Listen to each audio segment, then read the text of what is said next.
Welcome. We are ready to rock and roll. This is Corey Ritter and my co-host. Oh, wait, hold on. Maybe. Yeah, there he is, Mr. Doug Blake, personal trainer talk from Body Design University. We are here and we are ready to answer all of your questions.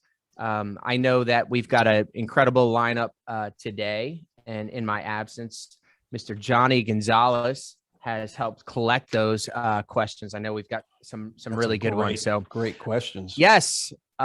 Personal trainer talk with Mr. Doug Blake and Corey from Body Design University is getting ready to start. If you have any questions, you're out there, you're a personal trainer, need some support, need some help, whether it be in the business side of things, the meal planning, the science, the anything, whatever. We're here to help you out. We're here to have that conversation and see if we can provide some value to all the trainers that are out there that are working hard to help their clients, get in the best shape of their lives and try to make a good living while doing it. That's the purpose of the show. So no matter where you are in your career, it doesn't matter if you've been training for 10 years or if you're just getting started or you're getting ready to start. This little talk that we're going to do is for you. And that's it. So Mr. Blake, it's Wednesday. I was just saying, like, it's crazy because it's September 1st. It's unbelievable, isn't it? It's September 1st. Wait, hold on. One, I can't believe it's September 1st, but I can't believe 2021. That's 3 months left. September, October, November, December. So 4, technically. Man, yeah, this year is flying by. So, but here we go, Mr. Blake. Are you ready to rock and roll? It's all good, man. Let me see if we've got some people dropping in here. We've got some participants. Welcome. Let me see if Mr. Johnny is here. Is Mr. Johnny Gonzalez here with us? He is. It looks like it. Hey, Johnny, you there? Let's give him a minute to. We've sent you the mic on link so you can join us here. But Mr. Blake, while Johnny gets all dialed in, tell me, what's the weather like down in Florida today? For the first time here in Atlanta, Georgia, we had just a little feeling of fall. Little break, huh? Yeah. Well, there was about 30 minutes earlier this morning, late morning, around 9:30, 10 o'clock, that the weather, it got just a little cool there for a minute. What's it like down in sunny South Florida? Man, it cooled off just a little bit today, but it's building back up in the heat, man. It's just, it's awesome. I love it. Yeah. Yesterday was brutal. Yesterday was brutal. Oh yeah. Yep. But yeah, I got plants growing. I got the sun. Mm-hmm. You can't. And you're recording a bunch of new content, isn't that right? Yes, sir. Yes, sir. Getting a lot of new content that will be available. Yes, absolutely. Awesome. So why don't we tell everyone out there, especially these new trainers that are getting started, about some of the new content that we're recording right now. I know that I'll be joining you really soon, but yes. You've gotten the train moving. Tell us a little bit about what you got going on. Well, specifically, there's lots of questions that people ask on the Facebook page, and so normally like to attack those immediately. So as soon as we get questions, and that's why we tell folks, go to the private Facebook page and throw some questions in there and let us know, because normally what we're going to do is we're going to look at those questions and I'm going to try and figure out a way to create a study, some study materials and study videos, content creation that will answer the questions. And of course, as is normally the case, it normally trails off into another area of interest. And and then we're going to be restarting the entire redevelopment of our content for our course. That's going to be awesome. That's going to be So massive massive undertaking. massive update to the personal Oh yeah. training Yep. certification course. What are some things in some of the modules that we can share with some of the folks that are dialed in? There's a couple of some technical information related to common medical conditions that we've updated, because anytime the CDC or any of the other clinical organizations, medical organizations update their information, we have to subsequently update ours. Never an issue, but we're always at the very forefront of all of that information. We've added some information on common anxiety, mental health issues, and self-care. So that's a big thing that we've added into the materials as well, which is going to be really a strong component of our fifth module. So, but what are and I don't want to dive too deep, but before we get started with some of these questions that we've got in from all over, what are some things in that module in mental health and self-care? What are some things that and I know me and you have talked about them, but just general, share with the folks out there some of the things that we would like to help personal trainers stay within their scope of practice, but still be able to help some of the clients that are coming in. And I'll tell you, Doug, it's more than I've ever seen, and it's more than I've ever heard before. Clients coming in that are challenged right now with depression and anxiety, all different things. Tell us a little bit about just, I guess, some of those things and some basic coping. Let's not go too far into it, but just some basic coping things that we've acknowledged and are going to be able to help with. Depending on who you talk with right now in the clinical side of the house, with psychologists and even psychiatrists, anybody that is dealing with mental health issues, they'll probably tell you that the biggest issue that we see is anxiety and any of the related conditions that go along with that. So depression at any different level, and there's many different levels of depression. Look, we have a lot of folks with PTSD, so post-traumatic stress issues. We have folks with eating issues, obviously, and normally what we are told, and with those clinicians that are helping us with this information and material, is that for the most part, people really need to be exercising on a regular basis, getting adequate sleep, and in some, depending on the actual condition, making sure that they're using and correctly medicating. And then I think one of the biggest things, and you and I have discussed this, is the role of the trainer in this sort of, I wouldn't say nebulous, but sort of interesting world of encouragement and motivation and positivity that we're able to give to folks that, for the most part, they're not seeing in any other venue or any other part of their lives. So for sure, the trainer as a component of motivation and as a tool for encouragement is probably, I'm thinking, I could be off on this, but I'm thinking that's going to be one of the most important elements that we put in to an individual's life, a client's life, is this idea that we become a source of self-efficacy, development, and encouragement to actually accomplish the goals that they want to accomplish. Yeah. I was recently speaking with a client, and his goal is to lose over 50 pounds. And, I felt, when you've trained for a long time, you get this feeling in your gut, like, it's almost like when you have done so many consultations or trained so many sessions, you kind of get a feeling of what they can and cannot do, where they want to be pushed, where they don't want to be pushed. Well, I'm talking to this client about this fitness goal, and I just had a gut feeling that he didn't believe that he could do it. Like, he truly did not even believe himself that he could lose the 50 pounds. And so before, obviously, we work on throwing a bunch of iron around and having them meal prep and do all these things. The first step, guys, if you're a personal trainer out there, I'm telling you right now, the first step is getting the client to believe that they can actually achieve the goal. And if they don't believe it, don't even start. Don't even start the training. It's not my recommendation to, oh, well, let's see if we can get them to believe along the way. No.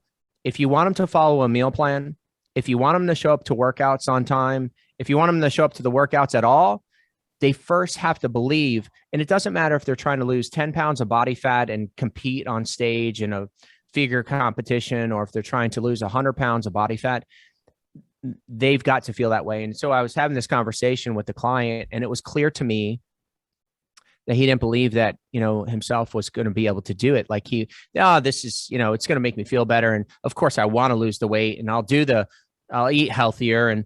But, am I really going to be 50 pounds less than what I am right now? And when people don't believe it, they can't picture it, never happens. It just doesn't happen. And I've helped a lot of people over 22 years now lose a lot of weight, build a lot of muscle, and achieve incredible goals. But you got to get them to believe. So, and then the reason why I brought that up is I said, well, what's getting in the way? And basically some mental health stuff. And, and basically, I'm hearing it more and more. And we want to help. Guys, we want to help. So this module that Doug and I, along with the help of a lot of other professionals that we've gotten involved, and we're going to get involved even more.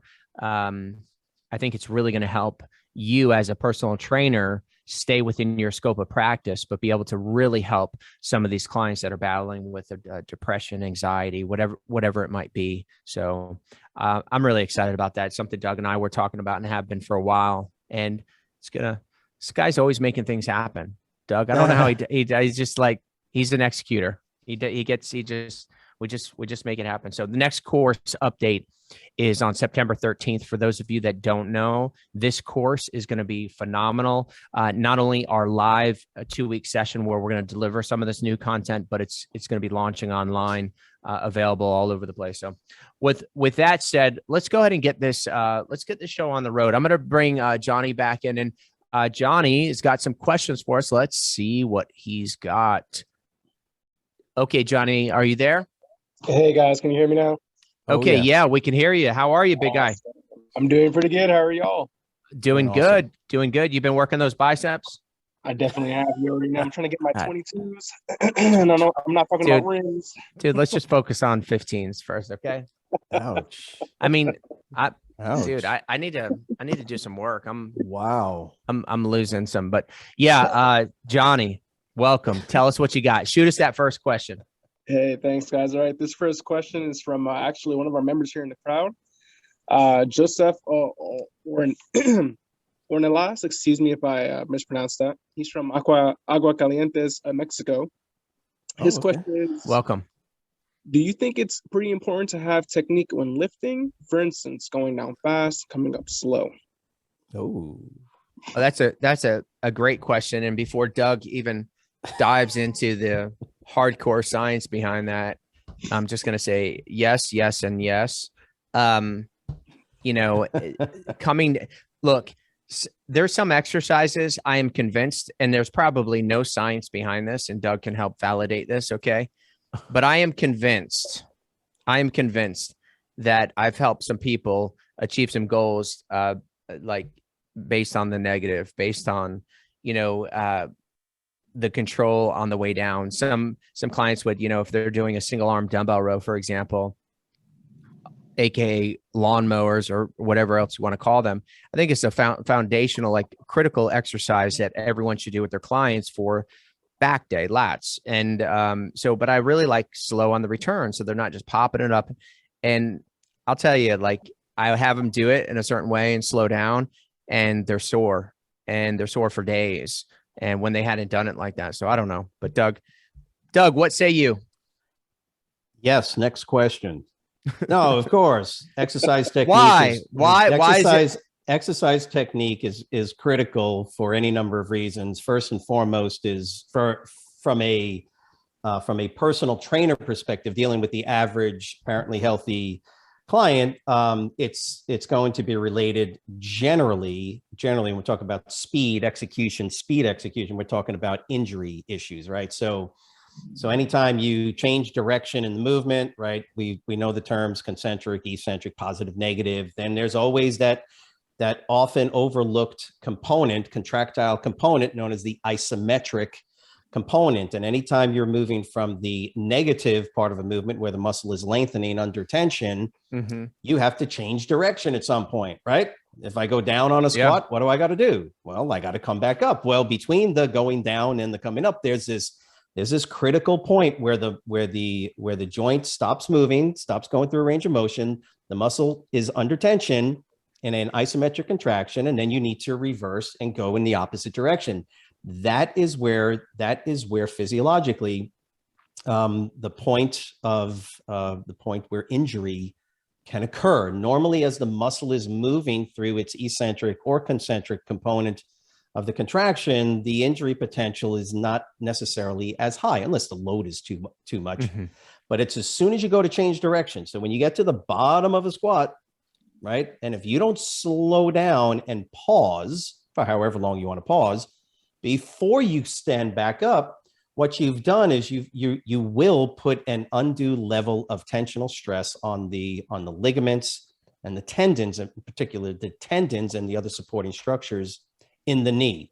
So is it important to go down at a certain speed? Well, okay, so there's that injury component, but then there's the other component of it, which is how much tension can you build up in the muscle? And the reason Corey just said, the reason why people get sore in general is because if they're performing the negative, where you can generate higher levels of tension, you are going to disrupt the cellular matrix of the cell more. You're going to get more cellular damage, right? You're going to get the. That's what I'm doing. I'm disrupting people. You are a disruptive individual. You know, you're creating that micro trauma, as they say, and that causes micro trauma, which causes some pain, and that's why you get sore. So yes, the general rule of thumb is to do the negative slower than the positive. So yeah, exercise performance, speed, but you can change those up. That's why you can have fun, right? We talk about this all the time. You don't have to do 4 seconds on the way down and 2 seconds on the way up every time you do a squat.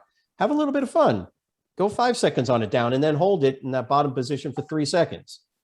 And then go up a little bit slower, a little bit faster. And then you can have some fun. Every time you change up that particular variable, meaning the speed of contraction and the contractile elements, you change the adaptive response of the muscle. And that's pretty much. Yeah. Awesome. Well, okay. Now that anatomy class is over, I'm going to get back to the gym. Okay. All right. So I hope that answers your question. I think that was incredibly helpful. Joseph, right? But yes, I mean, at the end of the day, slow and controlled always smooth, wins. Slow and controlled. That is the mantra that's what we tell folks. Smooth, slow, controlled, and then you can make modifications from there. But anytime you change direction and the muscle is under tension, you have an injury potential issue that you've got to be very careful about. So yep. So, and don't get us wrong. Doug and I both train at different levels of intensity, and we enjoy high intensity training as well. So there's a time and place when we like to do exercises that are faster and lower in weight, and they're appropriate, but some others it's really important when you're doing certain weight training to make sure that form is exactly where it needs to be. It's controlled, all that good stuff. So that's a great question. And yes. Question. All right. So we got another one here.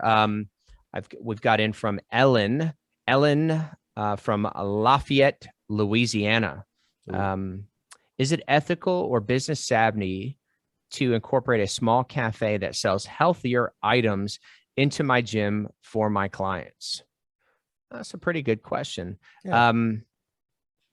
Is it ethical? Sure. Yeah. Why not? As long as you're not selling gimmicks, as long as you're not selling, fad stuff or like diet programs where, waist slimmers or any kind of junk like that. And as long as you're not like selling like what was that one that back in the day, it was like Mona Via. drink this drink and lose weight. I mean, it's just, as long as you're not doing any of that. No, cafe is great. Business savvy. 8 out of 10 times, no, not at all. Ethical, yes. Business savvy, no. And here's why. I have literally experienced this firsthand, where somebody had a personal training studio and the studio was struggling a little bit. Okay. It wasn't doing the best. It was just making ends meet. It was just holding on. And they decided that they were going to take a part of the studio and build a smoothie cafe, a juice bar. And I mean, I love smoothies. Everyone loves smoothies. Smoothies are good for you, like real good, as long as they're not high in sugar. They got good protein. But for business, I mean, think about it. One, you have to inventory product. I can't stand inventory, but you have to inventory product. You have to keep track of that product or it just walks out the door. And I know this because I've literally owned an operation like this. Secondly, you have to generally staff. If you want to make enough money for the juice bar to make sense, you got to staff the juice bar with somebody. So you have to have somebody there, even if you're a lower page, you hire somebody from high school or something like that, and they're mixing up shakes, there's still payroll there. Now, here's the real kicker.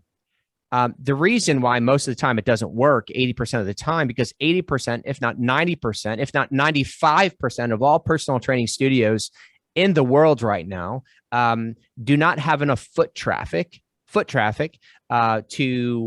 justify a smoothie bar. Generally speaking, we usually use around 1,000 workouts a day before we can justify a smoothie bar.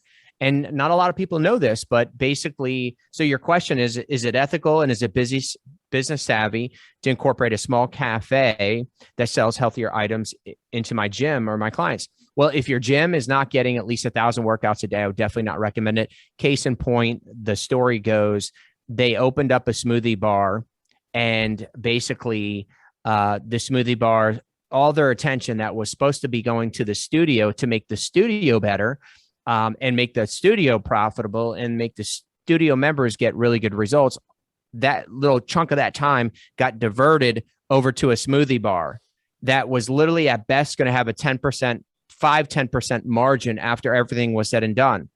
But the problem is that they staffed it and there was not enough members coming through the door to actually justify the payroll. So it ended up being a loss. And because that was a loss, it was pulling on the personal training business that was already suffering. So the whole thing just crumbled and they lost everything. Oh.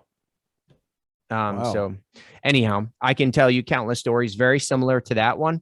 But generally speaking, you're going to see a smoothie bar in some of these big boxes. And the reason why you see it in some of the big boxes is because they have enough people walking through the door. That's really it. If they have enough people checking in at the front counter and getting through, then it makes sense. Absolutely. But if there's not at least 1,000 workouts a day, it's really hard, and it doesn't make a whole lot of sense. And I would outsource it too, by the way. I would not take it on yourself. If somebody wants to do it, I would just rent out space in your facility, let them focus on that. Hopefully that's what they do best. If you go into the smoothie business or cafe business, you're going into another business, a totally different business model. And you have to win, you have to know what you're doing. You just don't have these ideas of, making money and adding revenue, and they pop up and you just, now you're an expert at cafe running. So we've seen it crash more than we've seen them do well. Yeah, for sure. Yeah, for sure. So, Ellen, I hope that helps. I hope that I'm not just the bearer of bad news there, but the reality is that you came here for the facts, and that's what we're giving you. So I hope that helps. Hey, did I ever tell you a story in the wellness center that I ran up in Titusville? No. I had coffee. So I used to provide free coffee, and we used to make it in the back, and we had 4,500, 4,600 members. And this is a lot of free coffee. This was one of the things I I learned and why what you just said makes a lot of, you want to know what folks started doing? I noticed that people started bringing in really large coffee containers. Yeah. So, and then I started wondering why my line item coffee cost was going from $50 a week to, and then it hit me when I saw the guy walk in at like 7 a.m. and he had one of those, those big gulps, and he just kept doing this on my coffee. So, at that point, it became a little more real for. Look, nothing surprises me now. Was I one of the guys, by the way, was I one of the guys that came in with my thermos? But yes. And here's the thing is that you don't think this stuff adds up, but it does. It does. One of the things, one of the quotes I shared not too long ago was from Steve Jobs. I just love it. I think about it often. It's like everything, just know this, everything that you say yes to, you're saying no to something else. Just know that you have a limited amount of time in the day. You have a limited amount of time in the week, limited amount of time in the month. Everything that you chase and you say yes to, it doesn't matter if it's in your personal life, it doesn't matter if it's in your business, but when you say yes to something, you're saying no to something else. And in this case, if you're running a personal training business, if it's thriving and it's just rocking and you got 1,000 workouts a day, then maybe say yes.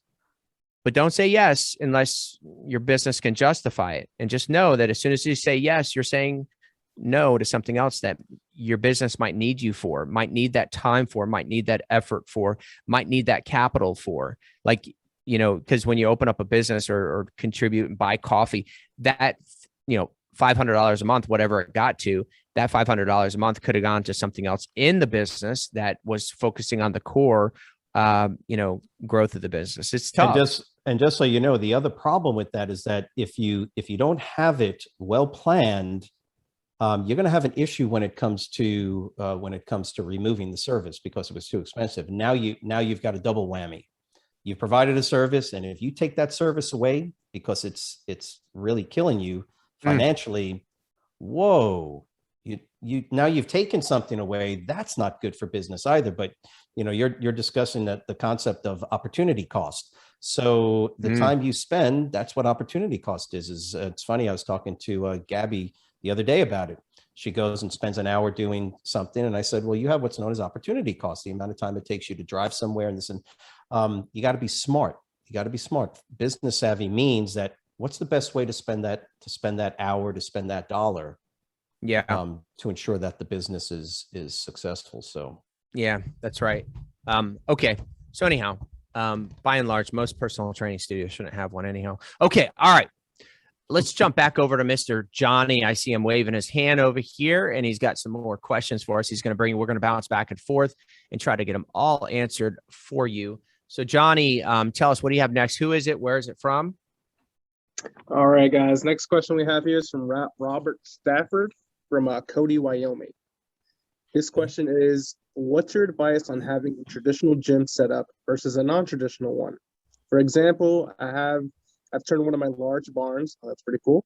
I've turned one of my large barns into a gym for my clients. Should I have a more traditional small box gym or in order to look more professional, or is this okay? Oh, man, I'll tell you what. A great question. Wow, that is good. That is exciting too. I want to work out there. I would definitely work out in a barn. I would show up for that workout. And I'm. You want to know what? I just spoke to a student this morning who started training people out of his garage. Out of his garage. Yeah. I mean, that's common. And we hear about that very often. That's a good place to start. But taking your barn, is there hay on the floor? I'm just saying. So to answer your question, here's what I think. This is just my gut. Okay. This is just how I feel. Is that authenticity today, it goes a very long way with consumers. And if for example, like my brand is known, I own a personal training studio, and it's known for being, efficient, clean. It's kind of like, very simple, but it's got the people, the team, we wear our shirts tucked in, we wear collars. It's just got a certain brand. Now, although I love the idea and I would actually work out in a barn, that wouldn't be my brand. It just wouldn't be something that I would do. So I say this to you, Robert, is that, if you're a barn guy, that's awesome. And you should stay that way because that is awesome. And it's a good fit. It's authentic. And if you got the space in a barn and you can set up, the bathrooms or changing room or, have the sections and make it temperature controlled, whatever, all these basic things that you need. I think it's incredible. I really do. Get some good liability insurance and set it up and people will come to Robert's Barn Fitness. I think if you try to be someone you're not, and again, I don't know you, Robert. I don't know if you're more of a barn guy or you say professional, maybe you're more of a professional guy. I don't know. But remember, there's a product for everyone. Like I myself, I would never open up a raw bodybuilding gym. I've got friends that have, I've got nothing. It's just not like dropping F-bombs in the gym, training people and playing loud music with F-bombs and stuff. It's just not my thing. And so, but there's customers that love that. They really are. I'm not going to promote that, but there's customers that literally love and want to connect with that vibe. And I think there's enough people out there, Robert, that will connect with a barn scenario. So to answer your question, no, don't open up another one to be more professional. I would say do one or the other, and which one you do, let it be your authentic self, whatever that is. There's enough business out there for all of us in all of our different models. There really is. I had somebody that opened up a gym just for guys. I'm like, really? I mean, and they're killing it.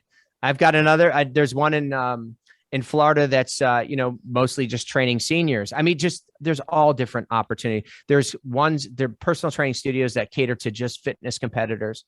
So I think you're fine. That's my 2 cents. Doug, what do you think? Yeah. And at the end of the day, if it doesn't work, guess what you do? you change it, right? You change it. If it works and it's satisfying the demographics that you're dealing with. My assumption is that the folks that are coming or you want to actually come to train, if they are of that particular demographic and profile, that might be the only way to do it.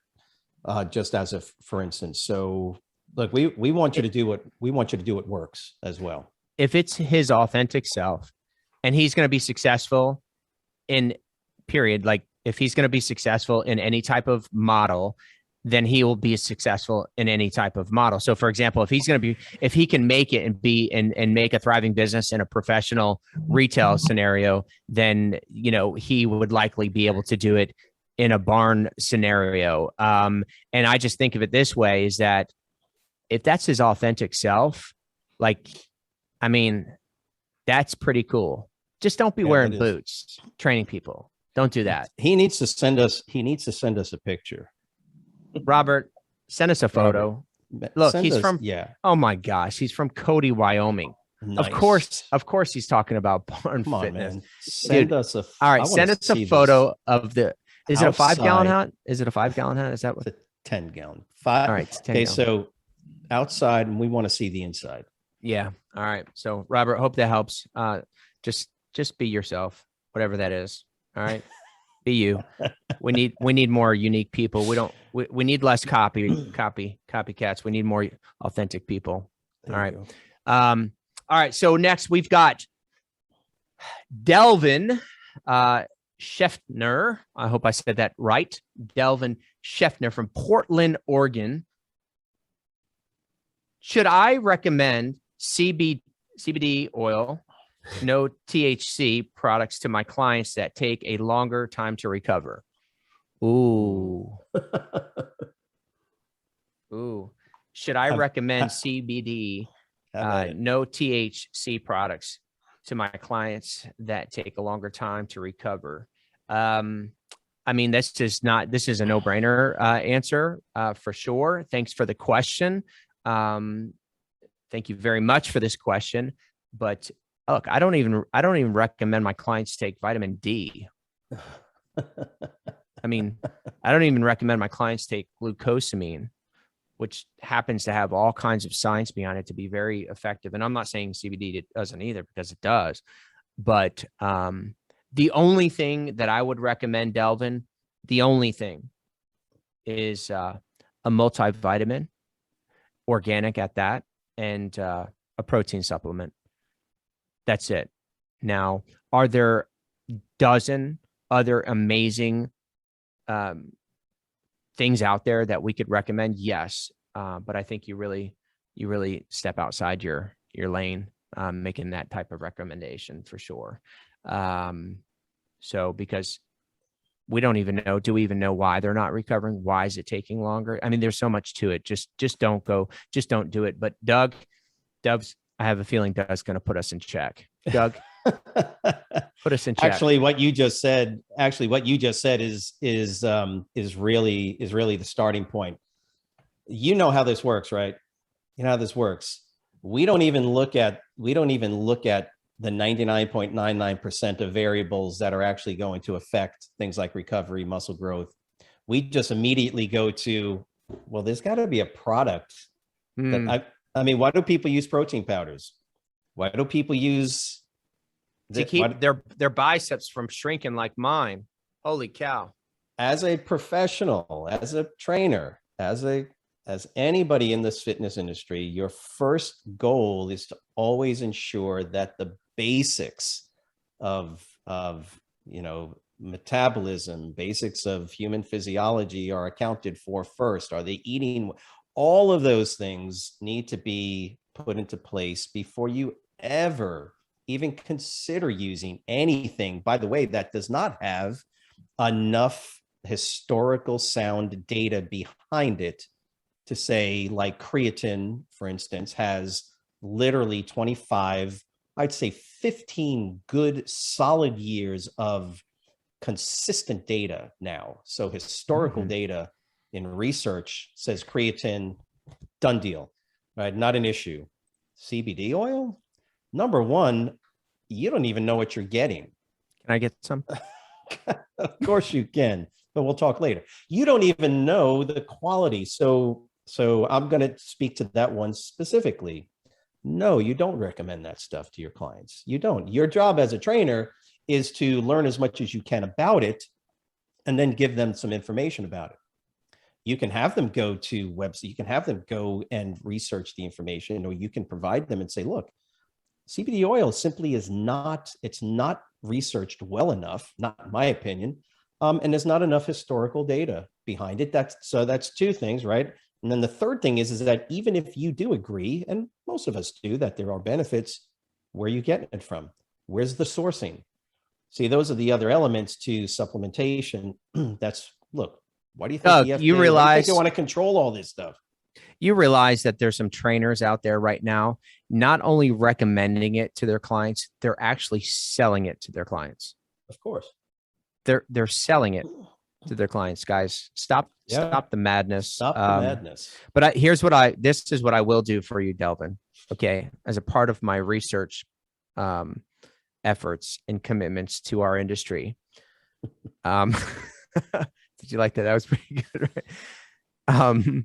Doug and I, we're the real deal. Okay. We like to experiment on things. So what I'm going to do is next time Doug comes into town for an extended period, which is in about a week and a half.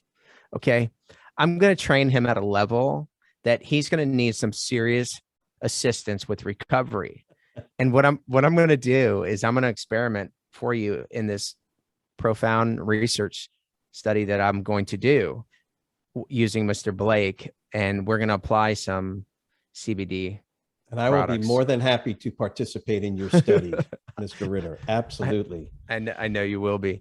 All right. So great question. I hope that answers it. Look, we know that there's some benefits there, Dalvin. Just stay in your lane. Please don't make those recommendations. Yeah. It's not good for you. It's not good for your clients. It's not good for the industry as a whole. And you don't need to. So I hope that helps. And if you have any others, bring them to us.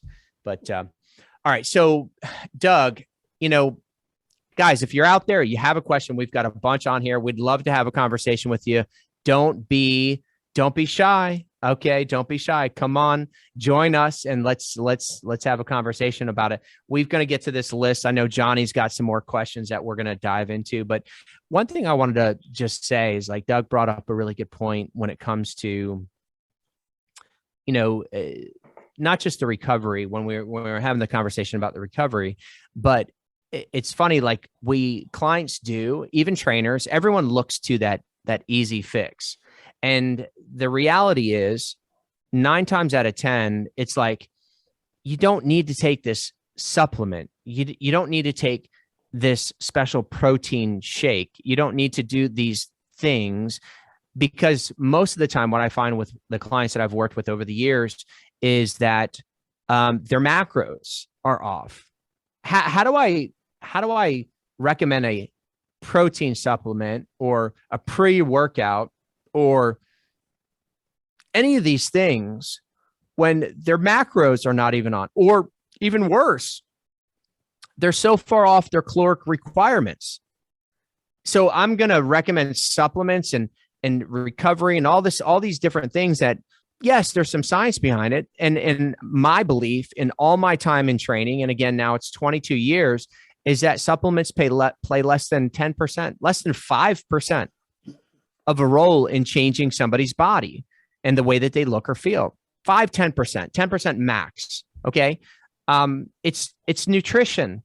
And when I say nutrition, I'm not talking about supplements. It's like making sure that they have the right amount of calories and making sure that they have the right amount of protein, carbs, and fats. Just start there and you'll be amazed that you'll have such a better return on your effort with your clients versus talking about anything else. Pre-workouts, protein supplements, multivitamins, whatever. If you could just get their calories and their macros, and do that for 6 months, and do that for 8 months, and do that for a year, be amazed. You'd be amazed. Are you drinking enough water? Are you sleeping well? We it's like a broken record, isn't it? It's like a broken record. And you're right. There are many supplements that actually do what they are purported to do. They actually do this. They say they do this and they actually do it. But I'm not taking beta alanine when I don't even have a cardio base set. I don't, again, you understand? I'm not going to take 350, 400 milligrams of caffeine in a pre-workout supplement. When I eat 2 crappy meals a day. And these are the realities. Here's what drives me crazy too, is you're taking a pre-workout. Okay. Now, don't get me wrong. I've taken my share of pre-workouts. Okay. But think about this. If somebody's taking a pre-workout and they're just getting started for exercise, they don't even have the right muscle groups lined up. They're not even training the right amount of sets or reps or intensity level. And we're giving or recommending a pre-workout. You're taking a pre-workout to get amped up for a workout that is not even really an effective. Guys, just be careful with this stuff. And so I will tell you that, beyond the nutrition, like we talked about, just dialing that in, when we get people to do some of the basics that Doug and I have shared over and over, just get them to sleep. Okay. Get them to sleep, get them to go to bed, and get them to eat some healthy food and get some regular exercise. And that's really, and now of course we're dealing with all this mental health stuff and want to really help there. But anyhow, that was a great question. I'm going to jump back over to Johnny, Mr. Johnny Gonzalez. Tell us, what else do you have for us? Who are they? Where are they from? What's the question? What do you got? All right, guys. I think you guys are going to like this one. This is Mike Slun from Naples, Florida. His question is, if I'm looking to increase my client's stamina, should I have them do more workouts in the water, swimming laps, squats, and on the beach because of the sand and how it offers resistance? And then it goes on to say, should I model my training business around these types of workouts? So it's a twofer. It's a twofer. He's got to pay double if he wants to. You know what the word stamina means, right? It's going to help you out before you take a shot at it. Yeah. Look, so man, I know Doug is going to dive into the science of this, but generally speaking, first, as soon as you say Naples, Florida, I think retirement. Okay.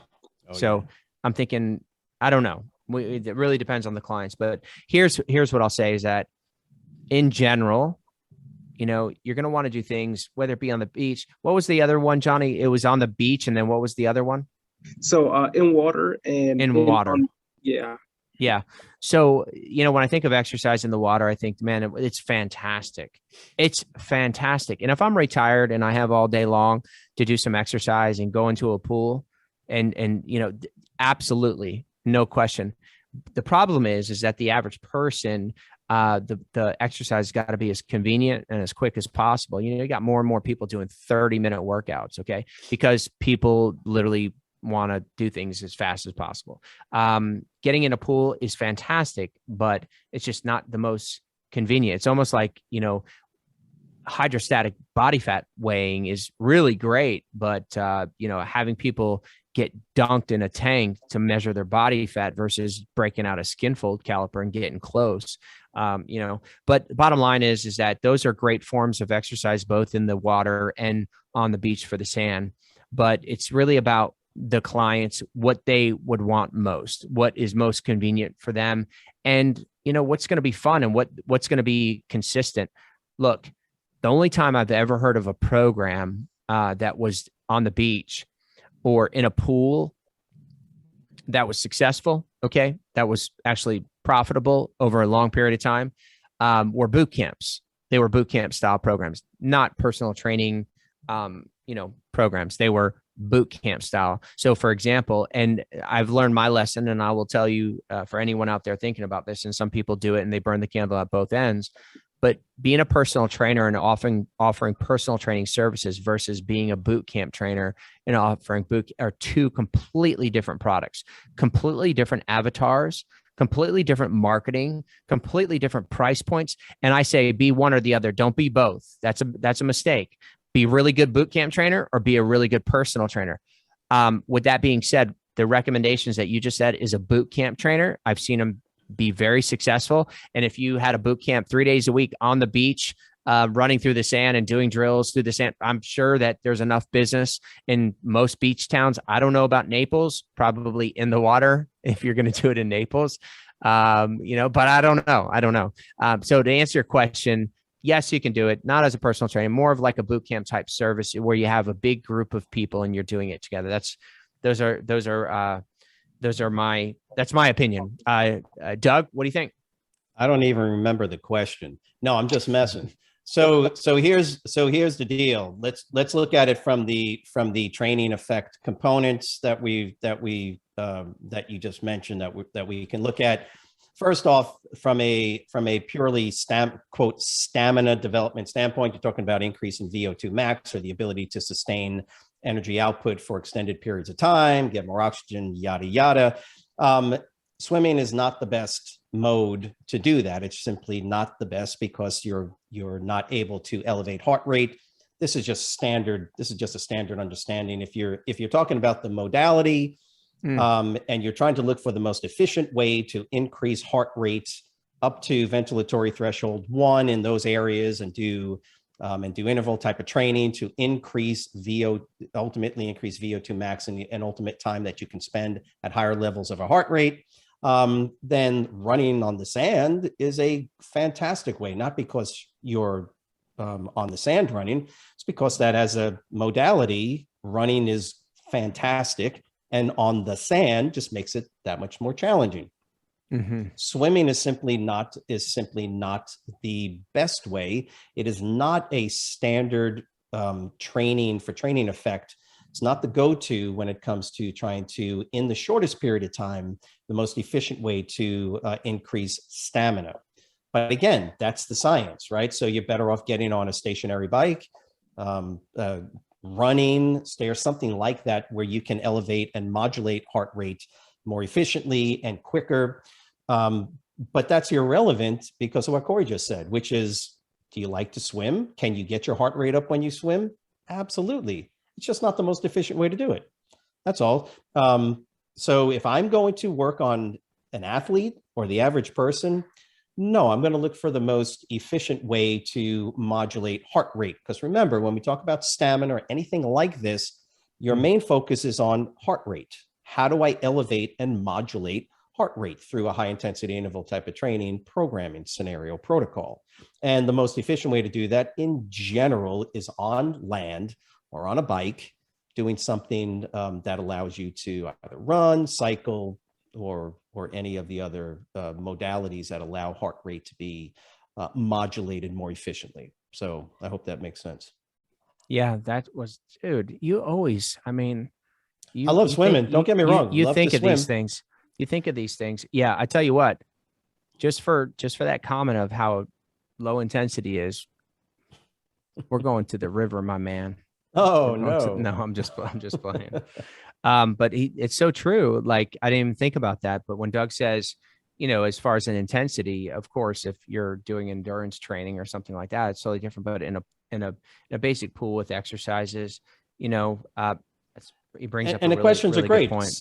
Increasing stamina for what? It's simply increasing stamina to be able to live your daily life. Does not require, we normally look at volume and intensity. So we look at, for stamina development, we're looking at getting the ability to train at a relatively higher heart rate, but not that high, right? Mm-hmm. VT1 is what we would call it. You're going to train at those levels and try and increase the total amount of time and frequency of training. So it doesn't matter what the modality is can you do it for 20 minutes? Can you do it for 30 minutes? Can you do it for 40 minutes? Can I train you to that duration during the training? And then instead of 3 days a week, can we do it 4 days a week?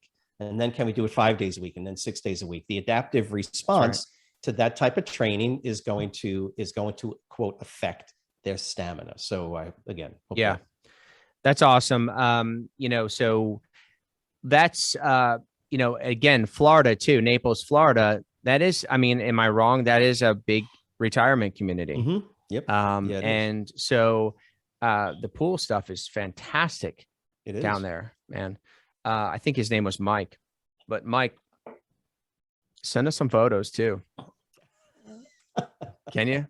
On the beach doing some exercises, just send it, let us live through you. Okay. Thanks for that question. Okay. Let's jump on. We've got time for another one. Mr. Gonzalez, I'm going to shoot it back over to you. Tell us what you got. All right, guys, this one's should be pretty easy for you to answer. This is from Dalbert Greasy from Oklahoma City, Oklahoma. His question is, how important is it to really warm my clients up? You know, do they really need to warm up for 20 minutes? Well, guys, seems like 20 minutes. Wow. Okay. So the question is, should I warm up my clients? Correct? Correct. Okay. Well, I mean, look, I don't know. Like, Doug and I had a really good conversation about this the night before last. Actually, it was last night. Was it last night, Doug? Basically, where we're talking about good trainers, like great trainers, and average trainers, and then trainers that are at the lower spectrum. And what we found, and this is like not rocket science, but what we found and what we were talking about is that great trainers, they're exercisers. Like, they work out. Generally speaking, a lot of the great trainers that we've worked with over these years have been dedicated exercisers. Like, they have trained for an extensive period of time. They maintain a fit lifestyle. Okay. Now, I'm not saying you can't be a great trainer without doing it. I'm just saying that by and large, majority of the trainers that I've worked alongside with that have been great, and that I've coached into great trainers, basically lived it. They practiced it. Now, look, the thought of, you know, somebody going into the gym and just slamming weight around without doing a warm up, exercisers, we don't do that. We don't do that. I mean, look, when we were younger, and I'll speak for Doug too, is that, you know, okay, maybe we didn't get on the treadmill and warm up for 5-10 minutes like we should, but you could be rest assured. And I've never talked to Doug about this. I could almost guarantee you that Doug 20 years ago, when he was getting under that bench, he didn't put 305 on the bench or 225 on the bench and start bench pressing. He did a a light set. He did a warm up, what we call a warm up set. At minimum, we go through. So it's funny when I've trained clients, I say, okay, we're going to do a warm up set. And they're like, what do you mean warm up set? We warmed up, didn't you? And I thought to myself, when I train and I want to go heavy that day, generally speaking, if I'm training and I want to go heavy that day, which I don't anymore, but when I did, and a lot of my clients, they want to put on muscle. And so I'm going to do one set for that specific muscle group that I'm training, which I call a warm-up set, which is a very light exercise. So yes, you have to warm up your clients. I generally, train people and don't do anything less than 5 minutes. I recommend at least a 5-minute warm up where we bring the heart rate up. Doug will explain the science and how the blood gets flowing through the muscles, and then we can stretch them a little bit more and all that good stuff. But the bottom line is that if you're an exerciser, you know this. It feels right. It feels right. It's better for you. Like when you're exercising, you know what that feels like, and you know what it feels like when you don't do it. So generally speaking, most trainers out there will do it by default because they do it. That's what they do. And so you would want to do that with your clients. 20 minutes. No, I'm not going to look. There's some athletes and some people that, literally need a bigger warm up than others, but the general pop, 5 minutes is a good warm up. Get that blood flowing for about 5 minutes. Just get that blood flowing for about 5 minutes. If you're going light that day, then just go right into the exercises. If you're planning to go heavy that day, and you should have at least 1 week out of the month that you're going heavy, at least 1 week out of the month that you're going heavy with your clients, then do a warm-up set too. So if you're doing some chest press or you're going to do some bicep curls and you want to go heavy that day, do a light set first and then bring the weight. And I have no idea why. Okay. So don't ask me those kind of, I do. But Doug is much better at explaining it. Doug, help us out. Right. So what was the question again? Should I warm up my clients? Well, yeah, the answer, for the 20 answer minutes. is yes. The problem, of course, with the 20 minutes, I'll just hit that first, is that people that are detrained, that's their workout. You did a warm up and they're basically ready to, right? So a warm up is a warm up. The longer you spend in the preliminary type of training before you actually move to the exercise performance elements that are actually going to have some substantial change to the physiology of the muscle, the more time you spend in that quote warm up phase, the less time you have to actually train at a level of quote intensity that's going to have any real change in the muscle. So 20 minutes is really reserved for endurance athletes who are training at a much lower level of intensity. Normally, and I've trained a number of endurance athletes, particularly marathoners. Their warm up is the first 6 miles of the run. Okay, so that gives you an idea. These right. individuals that are at these extremely high levels of VO2 max and an output, endurance output, normally takes them a fair amount of time to get to the point where their bodies are functioning at these higher levels of oxygen consumption that they need to be training at or competing at.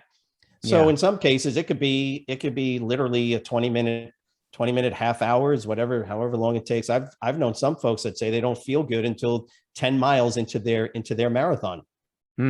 That's beyond the warm up, of course, but for sure a mile or two is going to be a good significant warm up. But when you're training resistance training, where the goal is to basically work the fast twitch fibers along with slow twitch, of course, and you're maximizing glycolytic respiratory output. You don't want to do too much to exhaust the entire muscle. That's why we do a 5-minute general warm-up, and that's what I was leading to. There's 2 types of warm-ups. There's the general sort of metabolic warm-up to increase core body temperature, to now allow the body from a metabolic standpoint to now be able to have greater muscular output.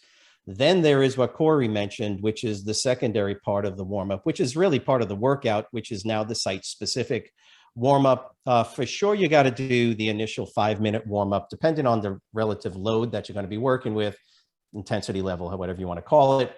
That then becomes a question of, well, what is the warm-up? And normally it's going to be one set of much higher repetitions that simply allows for the neuromuscular response to kind of to kick into place. So there's not just metabolic heat increase in the Dude, you know the there's only what there's the, only there's only one thing okay. I want to know. Okay, did you warm up with the quarters or with the 45s? Dude, what do you think? I'm just You saying. mean you mean back in the day? Back in the day, did you warm up with the Dude, that was 25s and 95? That was like 135 for 20 reps just to start things off, and then just 5 minutes. No need to do any more than that, and it's site specific. So now the neuromuscular system can now respond to the heavier output that you're going to expose it to. So, of course we warm up 0 to you got to go through 0 to 10 to 20 to 30 to 40 all right, man, you hit idea. that, you knocked it out of the park. Again, do your warm up 20 minutes is really mostly for athletes or other people. It's funny when Doug said, for some people, 20-minute literally warm up is like their workout. So true. I won't tell you about the story this week of the client that I got to train. But Doug, we've got to tell him a little bit about that next week. Maybe next week. How I had to stay after and get the mop bucket out. It was quite the experience. I got to add a new experience to my album. So anyhow, guys, thank you so much. We are going to conclude here. This is Personal Trainer Talk with Doug and Corey every Wednesday, 2 p.m. Eastern time. Thank you for being a part of this. Thank you for your questions. Thank you for just letting us share with you some of the things that have helped us and other trainers around the country. And we hope they help you too. Have a great week, and we will see you here, same time, same place next Wednesday. Take care.